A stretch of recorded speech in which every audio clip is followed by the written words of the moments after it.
స్వాగతం. ఆత్మావలోకన కార్యక్రమానికి welcome to our channel ఆత్మావలోకనం. ఈరోజు మనం ఎంచుకున్న టాపిక్ ఒంటరి. వదిలేయండప్ప, 40 ఏళ్ళు దాటాక అని మనం గుర్తు చేసుకోవాల్సిన సమయం వచ్చింది. ఆత్మావలోకనంలో ప్రతి ఒక్కరు, అది ఏ ఫీల్డ్కి చెందిన వాళ్ళు, అంటే ఏ ప్రొఫెషన్స్ ఏదైనా కావచ్చు, అది ఏ రకమైన వాళ్ళైనా సరే, మనం ముందు 40 ఏళ్ళ వరకు ఈ రోజుల్లో, ఇది వరకు రోజుల్లో ఇంకా స్పాన్ కొంచెం ఎక్కువగా ఉండేది. ఏంటంటే మనం ఏదైనా వర్క్ చేయడానికి. కానీ ఈ రోజుల్లో ఇంకా అంటే పేషెన్స్ కానీ, ఓపికలు కానీ, ఎన్వైర్మెంట్ కానీ, పరిస్థితులు కానీ మనల్ని 40 వరకే చేస్తున్నాయి. ఎందుకంటే ఆ అసహనం వల్ల మనలో ఒంటరితనం, స్ట్రెస్ను తట్టుకోలేనితనం, మానసికంగా కుంగిపోయేతనం పెరిగిపోతున్నాయి. మనం బిల్డప్ ఇస్తున్నామే కానీ మానసికంగా ఆ దృఢత్వం ఉండట్లేదు. అంటే ఎవరో ఏమో అనుకుంటారు, ఎవరితో ఏదన్నా అంటే అది ఇంకో రకంగా పోతుంది, ఎవరు మనల్ని అంటే మన మాటల్ని రిసీవ్ చేసుకునే వాళ్ళు లేరు అనే భావన. ఎందుకంటే పరిస్థితులు అలానే ఉన్నాయి. ఎవరి పనులు వాడివి, ఎవరి అవసరాలు వాడివి అన్నట్టుంటున్నారు. కాబట్టి అన్నీ పాతవి కానీ అన్నీ మనకు సహాయం చేసిన వాళ్ళని కూడా మర్చిపోయే రోజులు వస్తే ఇంకా మామూలుగా ఎవరు గుర్తుంటారు? అందుకని అవన్నీ పోయేటోటికి లోన్లీనెస్ అనేది పెరిగిపోతుంది. మనము అందుకే ఏం చేయాలి అంటే 40 ఇయర్స్ వరకు ఎంతవరకు చేయగలమో నిలబడాలి. అది పేరు కావచ్చు, ఆర్థికంగా కావచ్చు, మనకున్న టాలెంట్ని ఇంప్రూవ్ చేసుకోవడం కావచ్చు, ఇంకా ఏదో చెయ్యాలి అని రీసెర్చ్ కావచ్చు, ఏవైనా 40 ఇయర్స్ వరకు పోరాడి నిలబడాలి. తర్వాత దానికి మెరుగులు దిద్దుకోవాలి, దాంట్లో మెలకువలు తెలుసుకోవాలి, దాన్ని మనకు ఏ రూపకంగా ఏ వయసుకు ఎలా ఫ్లెక్సిబుల్గా దాన్ని వాడుకోవాలో తెలుసుకోగలగాలి. అలా ఉన్నప్పుడు స్ట్రగుల్, మెంటల్ స్ట్రెస్ తగ్గుతుంది. అది కాకుండా ఇంకా ఏదో చేయాలి, ఎలాగో ఉండాలి, నేను ఇంకా ఉన్నతంగా పోవాలి, దానికి డెడ్ లైన్ అంటూ ఎప్పుడూ ఉండదు. ఎంత ఎత్తుకెదిగినా మన పరిస్థితులు కానీ, మన ఓపిక కానీ, మనకున్న అంటే ఏవైనా ఆఖరికి మళ్ళా డౌన్ అవుతుంటుంది. ఉద్యోగం ఉంది, రిటైర్మెంట్ ఉంది, లేదు రిటైర్మెంట్ లేని ఉద్యోగాలు ఉన్నాయి, ఓపిక తగ్గుతుంది. అది కూడా ఒక రకమైన రిటైర్మెంటే కదా. అందుకని preparation is the best method for life.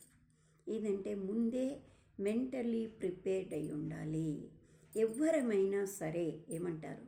కాదంటారా? ఇది అసత్యం అంటారా? కాదు, ప్రతి ఒక్కరికి అనుభవ సత్యం.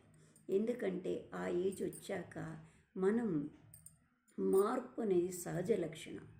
దాంతో 10 రకాల వ్యాపకాలను పెట్టుకున్నప్పుడు వాటిని మేనేజ్ చేయలేక, సపోర్ట్ ఇచ్చేవాళ్ళు లేక, ఆత్మీయత మాట దొరక్క, మనం చేసే పనిని వదలలేక, ఇలా మానసిక స్ట్రగుల్స్ అనేవి పెరుగుతూ ఉంటాయి.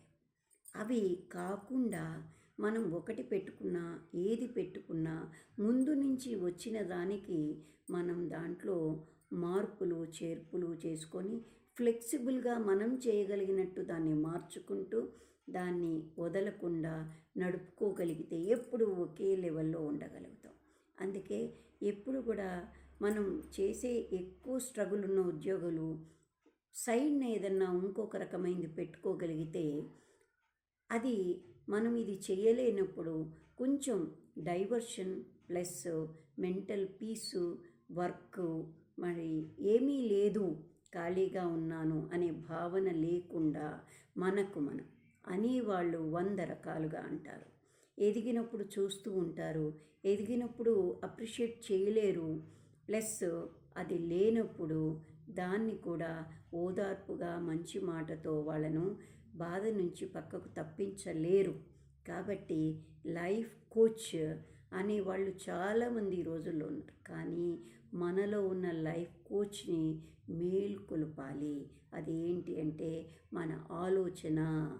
ఆలోచన అనే లైఫ్ కోచ్ని అంటే మేల్కొలిపితేనే పక్కన ఎవరు చెప్పిందైనా అది రిసీవ్ చేసుకోగలుగుతుంది. అవి సపోర్టుగా నిలబడగలుగుతాయి. ప్రతి ఒక్కరూ చెప్పేది మంచి మాటను మనం గ్రహించాలంటే మనలో ఉన్న లైఫ్ కోచ్ని మేల్కొలపాలి. మనకు మనమే అదే సెల్ఫ్ మోటివేషనల్ లైఫ్ కోచ్గా మారుతుంది. అందుకని సపోర్ట్ను తీసుకుంటూనే మనము ఒక ప్రిపరేషన్ తయారు చేసుకోవాలి. సర్టన్ ఏజ్ వచ్చాక ఎలా ఉంటాము, అప్పటికి మనం ఎలా ప్రిపేర్ అవ్వాలి, ఇది తథ్యం. ఎవరి లైఫ్లో అయినా, ఎంత గొప్పవారి లైఫ్లో అయినా ఎంతోమంది మనకు చూసి నేర్చుకోగలిగిన వాళ్ళు ఎంతోమంది ఉన్నారు. వాళ్ళందరి వెనుక కూడా ఒంటరితనము ఉంది, కష్టాలు ఉన్నాయి, బాధలు ఉన్నాయి, హార్డ్ వర్క్ ఉంది. ఇవన్నీ కూడా మనకు ఒక గుణపాఠంగా తీసుకొని మనం ప్రయాణంలో ఎప్పుడు కూడా ప్రిపరేషన్ అనేది ముఖ్యమైనది. ఒక ఎగ్జామ్స్కి ప్రిపరేషనే కాదు, లైఫ్కు కూడా ప్రిపరేషన్ కావాలి. ఈ పిల్లలకైతే భవిష్యత్తు కోసం ముందే 40 years లోపే మనం ఎలా తయారవ్వాలి, ఇప్పుడు నిలబెట్టుకున్నదే మనకు లైఫ్ లాంగ్ ఉపయోగపడుతుంది అనేది ప్రతి మాట గుర్తుపెట్టుకోగలగాలి. ఇక 40 yearsలో ఉన్నవాళ్ళు అప్పటికి ఏం చేశాము, దాంట్లో మనం ఎలా మార్పు చేసుకోవాలి, మనకు అనుగుణంగా అలసట లేకుండా దాన్ని మనకు ఎలా మోల్డ్ చేసుకోగలగాలి, ఎలాంటి మెథడ్స్ను మనం వినియోగించుకుంటే మనకు స్ట్రగుల్ అనేది తగ్గుతుంది అనే ఆలోచనని ప్రతి ఒక్కరూ గుర్తుంచుకోవాలి. అది లాంగ్ రన్లో మనకు ఉపయోగపడేట్టుగా మనం దానివల్ల కొంచెం లేట్ అయినా పర్వాలేదు, కానీ సరి అయిన ఆలోచనతో సరి అయిన నిర్ణయం తీసుకోగలిగితే లైఫ్లో మనము ఈ స్ట్రగుల్స్ నుంచి తప్పించుకోగలుగుతాం. ప్లస్ ఒంటరితనాన్ని నుంచి కూడా తప్పించుకోగలుగుతాం. బాడీకి స్ట్రెయిన్ అవ్వచ్చు, శ్రమ అవ్వచ్చు, కానీ మానసికంగా ఒంటరితనం అని కానీ, లేదు మనం అభిమానించిన వాళ్ళు మనల్ని అర్థం చేసుకోలేదని కానీ, లేదు మనకు కావాల్సింది దొరకలేదని కానీ, ఏవైనా ఏ కొరవలున్నా, ఏ బాధ ఉన్నా, ఉన్నా అవన్నిటినీ దూరం చేసేది ఒక హార్డ్ వర్క్. దాన్ని మన చేతిలో ఎప్పుడూ ఒక రకంగా ఏ రకంగా మనకు ఉపయోగపడుతుందో దాన్ని ఆ రకంగా మనం పెట్టుకోవాలి. ప్రతి మనిషికి ఏదో ఒక కళ ఉంటుంది, ఏదో ఒక పని మీద ఇది ఉంటుంది. అది లేనివాడు కూడా క్రియేట్ చేసుకోగలగాలి. అది లేనప్పుడు మన ఆలోచనలు వేరు పరిపరి విధాల పోయి మనల్ని పాడు చేయడానికైనా ఉపయోగపడతాయి, లేదు మనల్ని జీవితం నుంచే నిష్క్రమించడానికి బలహీనపడే క్షణాలను మనమే కోరి తెచ్చుకుంటాం. అది ఎప్పుడు జరగకూడదు. ఇచ్చిన జీవితంలో మనం ఏదో ఒక పనితో నిరంతరం భగవంతుడు అంటారు కదా, భగవంతుడు కూడా మనల్ని కల్పించి, ఆయన తోచక కల్పించి ఏదో ఒక మన ఆలోచనల్ని మనవి గమనిస్తుంటాడట. అలాంటిది మనుషులుగా మనం ఇదైనప్పుడు మన వంతు ఆలోచన అని మనకిచ్చినప్పుడు దాన్ని మనం సరైన రీతిలో అంటే ఉపయోగించుకోవడానికి మన ప్రయత్నం మనం చెయ్యాలి. ప్రతి ఒక్కరు కూడా బలహీన క్షణాలు, ప్రతి జీవితంలో బాధపడే క్షణాలు అన్నీ ఉంటాయి. కానీ వాటిని ఆ క్షణం అధిగమించినప్పుడు మాత్రమే మనకు సరైన దారి అనేది మనకు దొరుకుతుంది. మన వల్ల ఇంకొకరికి ఇబ్బంది కలగదు, మనము ఇబ్బంది పెట్టుకోవడానికి అవకాశం ఉండదు. అందుకని ఒంటరితనాన్ని దూరం చేసుకోవాలి. ఫస్ట్ బెస్ట్ ప్రిపరేషన్ అనేది చాలా మస్ట్. అది ఉన్నప్పుడు ప్రతి మనిషి లైఫ్ని మనమే ఒక ప్లానింగ్ షెడ్యూల్ ఏర్పాటు చేసుకోగలుగుతాం. అంటే అన్ని ప్రణాళికల్లాగా లైఫ్ని ఎలా డీల్ చేయాలనేది కూడా ఒక ప్రణాళికని పెట్టుకోవాలి. అది ఇంపార్టెంట్ ప్రణాళిక.